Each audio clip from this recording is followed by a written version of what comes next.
जी, अस्सलाम वालेकुम। उम्मीद है कि आप तमाम दोस्त खैरियत से होंगे और आज का दिन भी ट्रेडिंग के हवाले से अच्छा गुज़रा होगा। ट्रम्प साहब मान गए हैं जी फिर। गुज़िश्ता मेरा ख़्याल है जुमेरात की वीडियो में या जुमे की नहीं, जुमेरात या बुध की वीडियो में हमने ये ज़िक्र किया था कि जो हमारा वफ़द है वो इस हवाले से पूरी तैयारी में है कि ट्रम्प साहब को जो है वो मनाया जाए। वैसे देखें बात ये है, ये मैं अक्सर अपनी वीडियो में ज़िक्र करता रहता हूँ कि स्टॉक मार्केट जो है वो प्रोबेबिलिटीज़ पर चलती है और उसमें जो है वो क्या कहते हैं जी, डिफरेंस ऑफ ओपिनियन का होना बड़ा ज़रूरी है, जो कि स्टॉक मार्केट की ज़रूरत है। जब तक डिफरेंस ऑफ ओपिनियन नहीं होता, तब तक यकीनन जो है वो ट्रेड जो है वो एग्ज़ीक्यूट नहीं होती। जो रिज़ल्ट आया है टैरिफ के हवाले से वो यकीनन आउटस्टैंडिंग है। हम तक जो इत्तलात थी वो ये थी कि हो सकता है कि कोई 50% तक जो मामला जो है वो तय पा जाए। लेकिन चलें, ये तो अच्छी बात है ना, अगर तवक्को से बढ़कर रिज़ल्ट आया है तो यकीनन उसने मार्केट को, ख़ास तौर पर टेक्सटाइल सेक्टर को एक अच्छा बूम दिया है और उसकी वजह से मार्केट में वॉल्यूम जनरेट हुए हैं और उसके साथ-साथ जो दीगर सेक्टर्स हैं, उनमें भी हमें परफ़ॉर्मेंस देखने को मिली है। तो चलें, अच्छी बात है, तवक्को से बेहतर रिज़ल्ट का आना अच्छी बात होती है। हाँ, तवक्को से अगर बुरा रिज़ल्ट आए तो फिर यकीनन जो है वो थोड़ा-सा परेशानी का सामना करना पड़ता है। तो एक अच्छा रिज़ल्ट आया टैरिफ के पॉइंट ऑफ व्यू से और मार्केट में एक मूव जो है वो हमें बनती हुई नज़र आई। उसके साथ आपको याद होगा कि मैंने एक खबर पढ़ी थी पीआईए के हवाले से और उसमें ये था कि जी वो $11 मिलियन के मिलने लगे हैं, तो मैंने आपसे ये गुज़ारिश की थी, क्योंकि उसके बाद उस मेरी वीडियो के बाद भी मुझे बहुत जो है, ये जो लास्ट हमने वीडियो डिस्कस की थी, ये वाली थी ना? ये जो 11 पीएसएक्स जो है, सॉरी, पीआईए इन्वेस्टमेंट जो है, रिसीव 11 मिलियंस। तो वो बेसिकली 28 साल के बाद और जी वो बड़ी कहानियाँ थी कि जी अब जो है वो पीआईए गया, तो मैंने उस दिन गुज़ारिश की थी कि भाई देखिए, जो पीआईए है, उसका ऑपरेशन बिकने लगा है। तो जब ऑपरेशन बिकेगा, तो जो पैसे आएँगे, वो तो उसको मिलने चाहिए ना, जिसने कर्ज़ा-जात अपने गले में डाले हैं और वो हुकूमत पाकिस्तान है। तो लिहाज़ा ये कहना कि जी वो पैसा जो है वो नए बिडर्स को मिल जाएगा, तो वो उससे बेहतर तो ये है कि फिर हम पीआईए बेचें ही ना। तो यही वजह है कि आज अगर हम देखें, तो पीआईए के ऊपर जो असर है, अ, ये वो आज आपको नेगेटिव में नज़र आ रहा है 5%। तो चीज़ें जो हैं, जिस वक़्त आप फंडामेंटली चीज़ों को लेकर चल रहे हों या आपने न्यूज़ की बुनियाद पर किसी शेयर को खरीदा हो, तो फिर इन चीज़ों का ख़्याल रखा करें कि किस न्यूज़ का कितना इम्पैक्ट जो है वो किस सेक्टर के ऊपर या किस शेयर के ऊपर आ सकता है। तो उस खबर के नतीजे में बहुत सारे लोगों ने पीआईए यकीनन बाय किया होगा। अब वो जाने और उनका काम जाने, क्योंकि उन्होंने मेरा ख़्याल है खबर को सही तरीके से पढ़ा नहीं और हमने अगर उस खबर को इंटरप्रेट करने की कोशिश की थी, तो बड़े मैसेजेस आए जी कि नहीं जी ये ऐसा है ही नहीं। तो मैंने कहा ठीक है जी, फिर आप बाय कर लें, तो फिर मुबारक हो उनको। आगे चलते हैं जी। 1400 पॉइंट्स आज मार्केट ने फिर ऐड किए। सर्किट ब्रेकर की बात करें तो माशाल्लाह से आज जो है वो हमें 36 कंपनीज़ अपर कैप में नज़र आ रही हैं। हमारे हाथ जो इसमें एक आध कंपनी लगी है, उसमें कौन-कौन सी है? एक तो लोड्स लिमिटेड है जी। लोड्स जो है ये हमारा अपर कैप हुआ है। इसके साथ अगर हम देखें तो और कौन-सा अपर कैप हुआ है जी? अच्छा जी, ऑक्टोपस भी हो गया जी। चलें, ये इसका चार्ट हमने डिस्कस किया था फ्राइडे वाली वीडियो के अंदर। ये वाला चार्ट हमने डिस्कस किया था आपके साथ। तो चलें, मेरा ख़्याल है इसका भी अगर हम क्रेडिट ले लें तो कोई बुरी बात नहीं है, लेकिन चलें हम इसका क्रेडिट नहीं लेते। इसके साथ निमर रेज़न हमारा अपर कैप हुआ था, वो खुल गया कैप उसका। फिर देखेंगे कल इसकी सिचुएशन जो है वो क्या बनती है। लोअर कैप में देखें तो कोई काबिल ज़िक्र कंपनी नहीं है। अब देखें, मैं अपनी उस बात की तरफ वापस आता हूँ, आईटी सेक्टर फिर चल गया ना, फिर उससे पहले टेक्सटाइल सेक्टर कितना बुरा था, फिर ऑटो सेक्टर था। तो चीज़ों को थोड़ा-सा ना देखा करें। मैं अक्सर अपनी वीडियो में ये बात आपसे गुज़ारिश करता हूँ और मेरी वीडियो में ज़्यादा गुज़ारिशात ही होती हैं कि देखें, ये जो सोशल मीडिया है ना, बेसिकली ये रौला डालने की एक जगह है, ढोल पीटने का जो है वो एक प्लेटफ़ॉर्म है। तो इसके ऊपर थोड़ा नज़र रखा करें। जब किसी सेक्टर के बारे में ये कहा जाए ना कि इसका बेड़ा गर्क हो गया और ये हो गया और वो हो गया, अब किसी के हाथ कुछ नहीं आएगा, उसके ऊपर नज़र रखा करें। ये जानबूझ के कुछ इस किस्म की इतलात फैलाई जाती हैं, फैलाने वाले भी सारे हमारे दोस्त ही हैं, लेकिन नज़र रखा करें। अब आपके ऑटो सेक्टर ने कितना अच्छा परफ़ॉर्म किया, आईटी सेक्टर ने कितना अच्छा परफ़ॉर्म कर दिया है। टेक्सटाइल सेक्टर तो अब हाथ ही नहीं आएगा, वो 2-4 दिन अच्छी सेलिब्रेशन करेगा, तो जिनके पास है वो प्रॉफ़िट टेकिंग ज़रूर कीजिएगा। और आखिरी बात ये है कि अब इन उड़ते हुए शेयर में घुसने की ज़रूरत नहीं है। 400 कंपनीज़ हैं यार, आप कुछ और देख लें। 1400 पॉइंट्स के इज़ाफ़े के साथ अगर हम बात करें कि सेक्टर वाइज़ क्या सिचुएशन रही, तो आज भी बैंक्स जो हैं वो परफ़ॉर्म करते हुए नज़र आए, 600 पॉइंट्स डाले, फिर फ़ार्मा सेक्टर का कमबैक था आज। सर्ल बड़ा अच्छा चल रहा है जी, ये हमारी स्विंग की कॉल थी, माशाल्लाह बड़ा अच्छा परफ़ॉर्म कर रही है। सीमेंट सेक्टर का कमबैक थोड़ा-सा देखने को मिला, फर्टिलाइज़र में थोड़ी-सी सूरत-ए-हाल बेहतर हुई, फर्टिलाइज़र की मेरा ख़्याल है कि एक खबर भी है, अगर वो मुझे मिली तो उसको इंशाल्लाह शामिल करेंगे। देन फिर टेक्सटाइल जो है, वो तो अब कोई ढकी-छुपी बात रही नहीं। आगे चलते हैं जी। आज जो है वो इंटरनेशनल इंडस्ट्रीज़ जो है, INIL का चार्ट जो है, वो आपके साथ डिस्कस करने की कोशिश करेंगे। कोशिश होती है कि कोई एक आध चार्ट जो है, वो आपके साथ डिस्कस कर लिया जाए। बाज़ औक़ात वक़्त मिलता है, बाज़ औक़ात वक़्त नहीं मिलता। पहली खबर जो है, वो OGDC के हवाले से है। सिर्फ़ इसको मैंने शामिल क्यों किया है? प्रोडक्शन के हवाले से। तो बेसिकली ये मैं हर बार आपको जो है वो रिमाइंडर देता जा रहा हूँ ऑयल एंड गैस एक्सप्लोरेशन के हवाले से कि इनकी जो प्रोडक्शन है वो बहुत बढ़ चुकी है और आने वाले दिनों में मज़ीद बढ़ेगी। सिर्फ़ इसको इसलिए मैंने शामिल किया। अगली खबर जो है वो ये है कि हुकूमत जो है वो इलेक्ट्रिसिटी की प्राइसेज़ बढ़ाने जा रही है। तो अगर ये काम होता है तो यकीनन इससे हमारी जो इंडस्ट्री है उसके ऊपर नेगेटिव इम्पैक्ट आएगा। लेकिन आप ये ज़रूर ज़हन में रखिएगा कि वो तमाम की तमाम कंपनीज़ जो काफ़ी हद तक सोलर पावर पर जो है वो कन्वर्ट हो चुकी हैं। अभी पिछले दिनों गरीबवाल का प्लांट था, फिर वो मेरा ख़्याल है पावर वालों का, पावर सीमेंट का भी था। थट्टा वालों ने भी कोई इस तरह के काम कर रखे हैं, लकी वालों ने भी कर रखे हैं। तो बात करने का मकसद ये है कि इन चीज़ों को ज़रूर ज़हन में रखिएगा। अगर इस तरह की कोई एडवेंचर सामने आता है हुकूमत की तरफ से, तो वो कंपनीज़ जो जिन्होंने अपना बंदोबस्त कर रखा है, उनके लिए ये खबर जो हुई वो पॉज़िटिव होगी। पूरी मार्केट के लिए आप कह सकते हैं या कुछ मखसूस सेक्टर के लिए आप नेगेटिव कह सकते हैं। लेकिन जिन्होंने जो है वो अपनी प्रोडक्शन जो है वो मुकम्मल कर रखी है इस हवाले से या अपनी एनर्जी की ज़रूरियात के हवाले से वो अपना काम कर चुके हैं, उनके लिए वो खबर पॉज़िटिव होगी। आगे चलते हैं जी और अगली खबर जो है वो ये है कि गवर्नमेंट ने फैसला किया है कि जो गैस कनेक्शन के ऊपर जो बैन है वो ख़त्म कर दिया जाएगा। अब ज़ाहिर-सी बात है कि जब गैस कनेक्शंस जो हैं वो एसएसजीसी के भी हैं, एसएनजीपी के भी हैं। अब इसका इम्पैक्ट ये होगा कि जब वो बैन हटेगा, अब उसमें 2 चीज़ें हैं ना और इन्होंने जो गैस अब नए कनेक्शंस को देंगे वो डोमेस्टिक प्राइस थोड़ी लेंगे उनसे, उनसे तो लेंगे आरएलएनजी की प्राइस और आरएलएनजी में जितनी चाहे 2 नंबरी कर लें, उनसे क्या फ़र्क पड़ता है? अब एक चीज़ मैं सिर्फ यहाँ पर ऐड कर दूँ, फिर हम आगे चलते हैं। बेसिकली आरएलएनजी की जो प्राइस है, वो हमारी डोमेस्टिक प्राइस से एक तो ठीक है, वो ज़्यादा है। मसला ये नहीं है।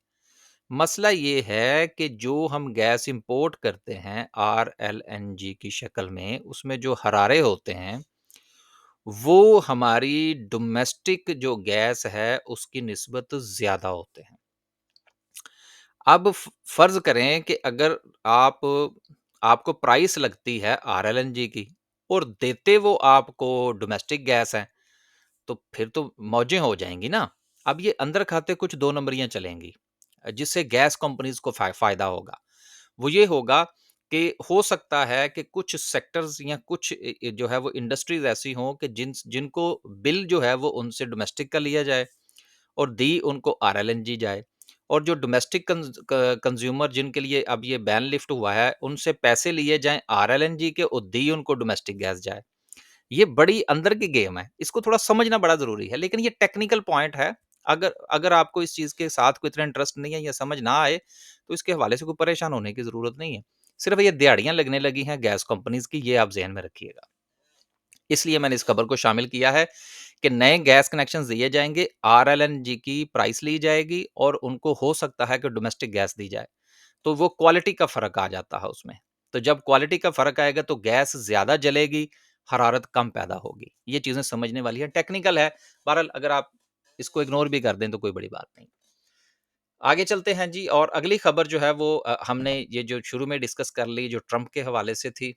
देन अगेन जो है पाकिस्तान जनरल इंश्योरेंस जो है उनके हवाले से ऑफ़र जो है वो आई है कि एलआईसी कैपिटल्स जो हैं वो उसको एक्वायर करना चाह रहे हैं और आपको ये भी पता है कि पाकिस्तान की गवर्नमेंट के पास जितने भी इदारे हैं उनको एक-एक करके वो बेचना चाह रहे हैं, लेकिन जब तक मामला जो है वो पीआईए का नहीं निपटेगा, शायद दूसरे मामला जो है वो इतनी तेज़ी से आगे ना बढ़ पाएँ। अब ये मामला जो पीआईए का है, ये भी अब देखें कहाँ तक पहुँचता है। खबरें जो हैं वो तो ये थी कि बजट से पहले ही मामला निपट जाएँगे, लेकिन आपको याद होगा कि जो मैंने आपसे गुज़ारिश की थी कि खबरें ये ज़रूर हैं, हुकूमत की ख़्वाहिश ज़रूर है, लेकिन बजट से पहले होता हुआ नज़र नहीं आ रहा। अब देखें कि कितना और वक़्त लगता है। अगली खबर जो है वो आरिफ हबीब के हवाले से है, जिन्होंने कहा है जी कि अब जो चूँकि ये तो वो है ना जिन्होंने ऑफ़र्स वग़ैरह दिलवानी है, ये मामलात को आगे लेकर चलना है, तो बेसिकली लॉटे केमिकल जो है वो बहुत अरसे से बिकने को है। अब मुख्तलिफ़ कंपनीज़ जो हैं वो इसको खरीदने के हवाले से अपना इंटरेस्ट शो कर चुकी हैं। अब जो नई एंटिटी सामने आई है वो पीटीए ग्लोबल होल्डिंग्स के नाम से कंपनी है जो कि इसको एक्वायर करना चाह रहे हैं। लेट्स सी देखते हैं कि सिचुएशन कहाँ तक पहुँचती है। अगर ये बिक जाता है लॉटे केमिकल तो यकीनन एक अच्छी कंपनी है। उसका फ़ायदा ये होगा कि जो शेयर होल्डर्स हैं जिन्होंने काफ़ी अरसे से इसके शेयर्स जो हैं वो होल्ड कर रखे हैं, यकीनन उनको भी कुछ ना कुछ मिलेगा। अब इस नतीजे में इस शेयर के अंदर आपको अच्छी मूव देखने को मिलेगी, तो ट्रेडिंग करने में कोई मुज़ायका नहीं है। आखिर में डिस्कस करते हैं जी आज की कैंडल और कैंडल से पहले हम अपनी हर वीडियो में आपसे गुज़ारिश करते हैं कि हमारी 3 सर्विसेज़ हैं और हमने वो डिज़ाइन ही इस पॉइंट ऑफ व्यू से की हुई हैं कि जिस तरह से आप स्टॉक मार्केट में काम करना चाहते हैं। जिसमें एक हमारा डे डे का ग्रुप है। अब ये डे के ग्रुप के लिए आपको स्क्रीन के आगे बैठना पड़ेगा। डे ट्रेडिंग करनी है ना। ड्यूरिंग द मार्केट आवर्स आपने बाइंग भी करनी है, सेलिंग भी करनी है। अगर अगले दिन के लिए किसी चीज़ को होल्ड करना है, तो फिर वो उसी सूरत में हो सकता है जब आप स्क्रीन के आगे बैठे हों। उसके बाद हमारा स्विंग का ग्रुप है। स्विंग के ग्रुप में जो कॉल्स हैं वो आफ्टर मार्केट क्लोजिंग दी जाती है। ठंडा ग्रुप है। इसमें कोई गारंटी नहीं है कि आपको 1 दिन में 10 कॉल मिलेंगी या आपको 1 दिन में 5 मिलेगी या 5 दिन में 1 कॉल मिलेगी। उसके साथ अगर आप देख लें तो तीसरा जो है वो हमारा इन्वेस्टर का ग्रुप है। इन्वेस्टर के ग्रुप के अंदर जो है वो लॉन्ग टर्म के लिए सजेशन दी जाती है और सिर्फ डिविडेंड पेइंग स्टॉक्स जो है वो रिकमेंड किए जाते हैं। यहाँ पर मैं एक चीज़ ऐड कर दूँ जो हमारा इन्वेस्टमेंट का ग्रुप है उस पॉइंट ऑफ व्यू से कि देखिए हमारी कोशिश ये है इस इन्वेस्टमेंट ग्रुप के इन्वेस्टर प्लस ट्रेडर ग्रुप के अंदर कि हम किसी शेयर को ऐसी प्राइस पर बाय करें कि डिविडेंड हमारी बाइंग प्राइस में से माइनस ना हो, एक चीज़। दूसरी चीज़ ये है कि हम जो है वो उसको कुछ अरसे के लिए होल्ड भी करें। और तीसरी बात आप ज़रूर ज़हन में रखिएगा कि हमारे लिए कोई जो है वो स्पेसिफ़िकेशन नहीं है कि हम इस्लामिक में करेंगे या कन्वेंशनल में करेंगे। हम केएससी ऑल में काम करते हैं। जहाँ पर अपॉर्च्युनिटी मिलेगी वो हम इंशाल्लाह ज़रूर अवेल करेंगे। और अभी तक की जो हमारी थोड़ी-सी जो परफ़ॉर्मेंस रही है इन्वेस्टमेंट ग्रुप की, उसमें बीआईपीएल में से रफ़ली कोई 100% से ज़्यादा का गेन है। फ़ैसल बैंक में 100% का गेन है। लकी सीमेंट में अभी तक हम तकरीबन कुछ ₹60 के करीब जो है वो गेन ले चुके हैं। इसके अलावा चंद और कंपनीज़ भी हैं, माशाल्लाह ठीक रहा सिलसिला उसका भी। तो अगर आप समझते हैं आपने डे का ग्रुप जॉइन करना है, डे का कीजिए, जो भी करना है आप कर लीजिए, लेकिन तफ़सील मैंने आपसे गुज़ारिश कर दी। आखिर में डिस्कस करते हैं जी हाँ, एक चीज़ रह गई थी यार। अब आप कोई भी ग्रुप जॉइन करना चाहते हैं, स्टॉक मार्केट में अकाउंट ओपन करवाना चाहते हैं, अपना पोर्टफोलियो डिस्कस करना चाहते हैं, तो ये नंबर्स आपके सामने हैं। इन पर आप राब्ता फ़रमाइए और इन्फॉर्मेशन ले लीजिए। अब चलते हैं जी वापस और डिस्कस करते हैं आज की कैंडल को। कैंडल से पहले आईएनआईएल का चार्ट आपसे डिस्कस कर लेते हैं। बहुत सारे लोगों ने कहा जी कि वो या तो उन्होंने बाय कर लिया है या बाय करके रखा हुआ है, बहुत ऊपर का खरीद रखा है, तो इसकी क्या सिचुएशन बन सकती है? देखिए, इस वक़्त जो इसके हालात हैं, वो अपनी रिकवरी दिखाने के मूड में है, जो आपका आईएनआईएल है। अब इसमें एक ट्रेंड जो है, वो तो बनता हुआ हमें हमें नज़र आ रहा है, लेकिन उसके साथ ही एक इसकी रेज़िस्टेंस भी है। अब इसका ये जो रेज़िस्टेंस ज़ोन है, जो कि अराउंड जो बनता है, वो कोई 193 से लेकर कोई 95-97 तक का ये ज़ोन बनता है, राइट? अब जब तक ये ज़ोन जो है ये ब्रेक नहीं होता, चूँकि इससे पहले यहाँ से ये जो है वो रिजेक्शन ले चुका है। तो इसलिए अब इसके ऊपर नज़र रखने की ज़रूरत है, थोड़ा-सा इंतज़ार करने की ज़रूरत है। अगर ये अपने ज़ोन को ब्रेक करता है, तो फिर यकीनन इसमें एंट्री ली जा सकती है, एक बात। दूसरी बात ये है कि बहुत सारे लोग जो हैं, जिन्होंने इसको नीचे बाय कर रखा है, वो यहाँ पर प्रॉफ़िट टेकिंग भी कर सकते हैं। और तीसरी बात ये है कि अगर आप इसमें स्टेप बाइंग करना चाहें तो मेरा ख्याल है कि वो कोई इतना अच्छा फैसला नहीं होगा। बेहतर ये है कि आप इसमें इंतज़ार फरमाइए और अगर ये अपनी इस रेजिस्टेंस को ब्रेक करता है तो देन आप इसमें एंट्री ले सकते हैं। ये टेक्निकली है जो मैंने आपके साथ शेयर किया है। बाकी आपने इसको किस पॉइंट ऑफ व्यू से खरीद रखा है वो यकीनन आप बेहतर समझते हैं। आखिर में डिस्कस करते हैं जी आज की कैंडल को। ऑक्टोपस फिर लग गए छक्के लोगों के, खुश बड़े हैं लोग कि आज चलें। लेकिन देखें कितने लोगों ने बाय किया, कितने लोगों ने नहीं बाय किया। अब ऑक्टोपस जो है ये मैं उस दिन वीडियो में अपनी में देख रहा था, अगर मुझे वो क्लिप मिला ना तो आपके साथ शेयर करेंगे कि जब ये अपने डबल टॉप पे था, तो भाई हम तो निकल गए थे।